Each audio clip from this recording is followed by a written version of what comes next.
Welcome back to Nat's Knackers Yard. I'll be Nat, this will be my Knackers Yard. I'm just admiring my Doghouse Customs t-shirt. If you're not watching Craig on Doghouse Customs, please do. A little bit of a change and a little bit of a catch up. If you see my eyes flicking, it's because I'm trying to get used to this piece to camera a bit. I had to put a bit of sticky tape where the camera is so I don't look at the screen, because that looks like I'm, yeah, whatever.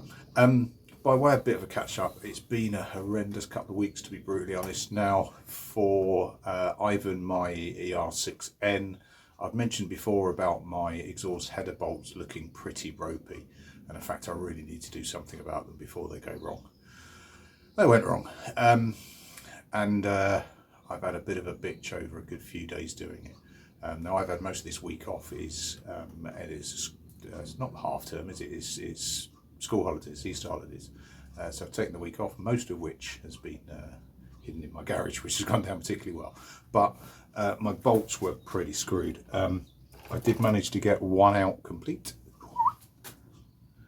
And you can see, you know, the shiny bit I'm holding was obviously embedded in the engine. The really, really crappy bit was what was stopping it. And you can see the bolt, and just by way of examples, you know, as far as bolts concerned, you know, that's really hard to show, but effectively that's what I was pulling out. And I did manage to get them off with bolt extractors to get those bolts off. The normal badgers, fine. It did mean I trashed the studs a bit. Went to get the studs out with the same extractors. I was getting no bite, no nothing. Invested in a proper stud puller, which is really good at snapping bolts, and took the bolts off. So I now have two bolts that are pretty much stuck and flush with the engine. I know what you're going to say. I know exactly what you're going to say. Did you know, Nat, that you can weld the nut on the top of those and they just pull out? Yeah, I know.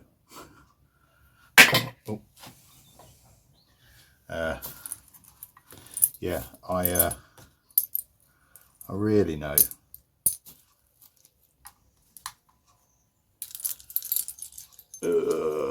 Times 17 of the bastards trying to do it on the bike. It's just not playing. So what, I either need them drilled out properly. I've had a quick go myself, as you invariably do on these things.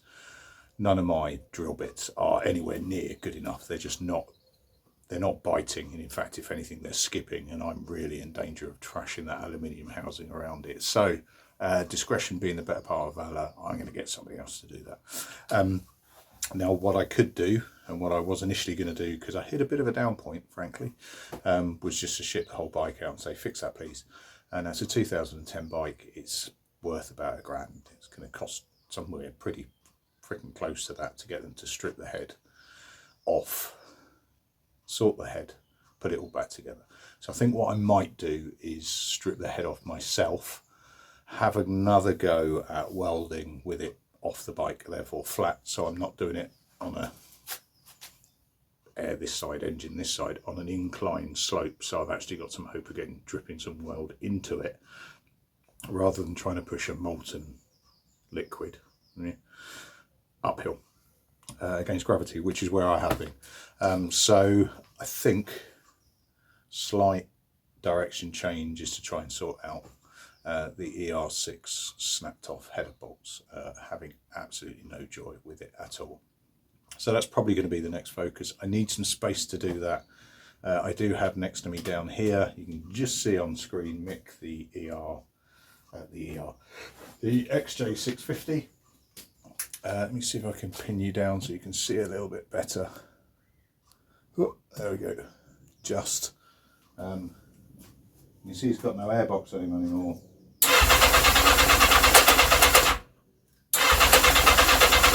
I get some good pops out of it periodically, but I'm getting absolutely nothing out of him again. So I'm going to park him up and stash him away and just leave him out of the way for a while again. while I get the ER6 sorted, because I need, you know, 2 bike space in a garage minimum. I could just push him beyond the curve again, but that'd be really defeatist. But it's what I might have to do, so that I can get the ER6 in here and work on him, because if I can't, then I've got no space. On Otto, the the CX500, I'll take you off the frame and we'll go and have a look, because he looks quite amazing in the sunshine, basically. Okay, so a bit of wibbly wobbly camera time. It's looking pretty damn sweet. Let's see if he wants to play. Should do.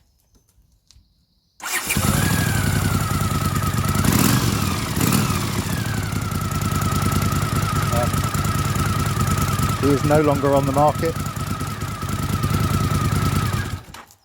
I've taken him off the market for a simple reason. He completely stopped working on me, completely and utterly. So bearing in mind, let's put this in time and motion. I've got a Super Dream that is whatever, I'll come to it at some point. XJ650 that was whatever, I'll come to it at some point. A ER6 that was running beautifully and then died on me, and then this died on me. So I was, I was down 4 bikes at one point, at which point I was very close to just knocking the channel on the head, selling them all off as scrap, buy a half decent bike and just ride it and make no more uploads. I still might go on that route. Remember, this is, a hobby, not a career.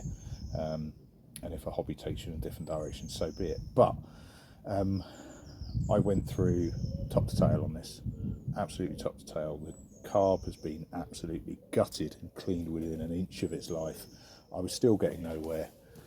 I was looking at timing. Now this timing is apparently fixed. It's all off the CDI. I was looking at a new CDI thinking, sorry, I'll rephrase. I checked spark, I had spark. I checked compression, I had compression.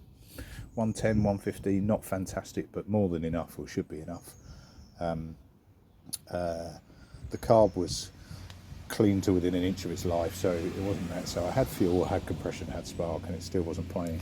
I was looking at a new CDI, and eventually I thought I'll pop in some new sparks. So the sparks arrived an hour ago, and yeah, it's a new bike again. It's an absolute new bike again.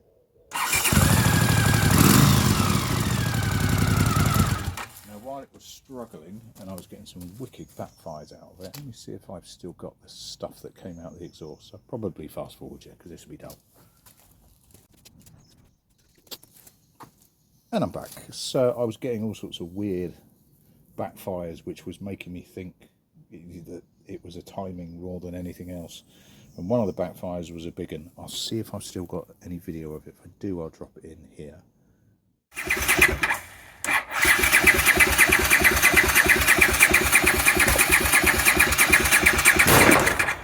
Oh, that's an interesting one.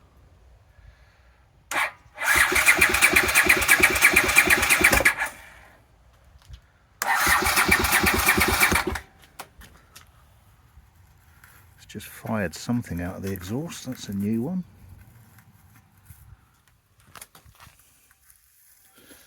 It's just tried to blow all the wadding out of the exhaust, so that's fucked as well. But in that backfire, it basically chucked most of that out of the exhaust. Now this is, it's quite clean, actually. I'm quite surprised.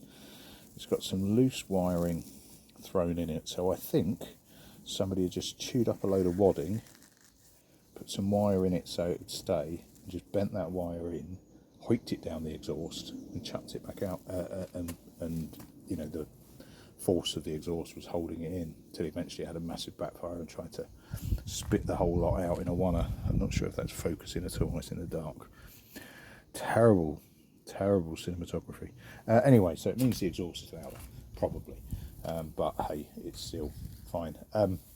What I have done is hoiked it up and down the hill a few times, because what I'm gonna do is have this as my rider, I think, whilst I'm trying to get Ivan the ER6 squared away. So I needed a bike usable, because, well, I needed a bike.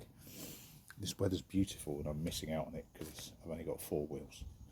And why sit in a box when you can sit on that wonderful thing? So I've ridden it round a little bit. It's poxy things you only get from riding, frankly. So it's things like the mirrors were sorry, try that again. The levers were too high, which was pushing the mirrors too low, and therefore I couldn't get any decent view out of it. So that's in a better position now. I actually prefer my levers a little bit higher, frankly, but I need it for the positioning of the mirror. There isn't enough adjustability in these like funky things as you get in normal ones, and obviously it's trying not to push the front brake fluid at silly angle either. But that's cool, that's all fine, that all works, not a problem. What else did I play with? I had a massive rattle in the headlight as soon as you hit a decent amount of revs. Brackets, I can't tell what the revs are because my rev counter didn't work very well. Shh. As soon as you hit a decent amount of revs, I was getting a massive rattle on the headlight, so I've literally gone in with some loom tape around the inner rim, just wrapped it round to pad it round a little bit, tighten it back up, job's a fish. The one issue with him I'm finding at the moment is finding neutral is tricky. I'm hoping that'll loosen off, but we'll see. It's the 100% disclosure on this channel. It's the one thing that bugs me with the bike at the moment. It's a little bit of hunting for neutral. Gear changes are fine. Gear changes are really easy. And frankly, I was finding gear changing really difficult, but I was pissing around in my poxy little trainers. Now I know I annoyed Charlie when I said you're a fool for riding in trainers, but it's the sort of thing that, for one, I tend to find, well, wrong. I'm concerned about coming off and stripping my feet. With no protection. I always ride in boots that have got a little bit more bulk about them, so maybe that'll be easier to find neutral, but as it is I'm kind of flipping over. It's fine at nights and stuff, you just dip your clutch, don't you? I know it's not what you should do, but it's what we all do.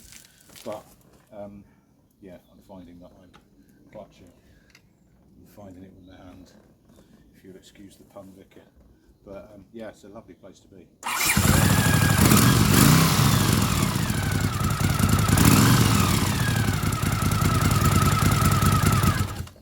So that's the plan. So that's where we are. That's why I've been off for a little while, because I've been immensely frustrated. I'm not going to show you any of the uploads that my fuck this I'm off uploads that I've done. I had considered closing the channel. I was just so frustrated with bikes, but I was probably just being a bit stroppy, justifiably so, but stroppy. That said, I mean, the channel's not going to go on forever. This is me filming a hobby, and hobbies change over time. But at the moment, we'll see how we go. I think the next I'm going to have to be doing is playing with the ER6, strip him down to try and get that header off so I can have a proper look at the header bolts. Have a bit of a go myself, but I have found local garage that will do it. We'll send it off to get done. We haven't discussed money yet, but I don't really want to burn too much cash by giving him a whole bike to strip down and store whilst they're doing other stuff. But we shall see. Still ain't going to be cheap, because that's a whole new set of gaskets, which is about around 200 quid for the R6, I think. Right, just a quickie. That'll do me, and I'll catch you later on. Ta-da.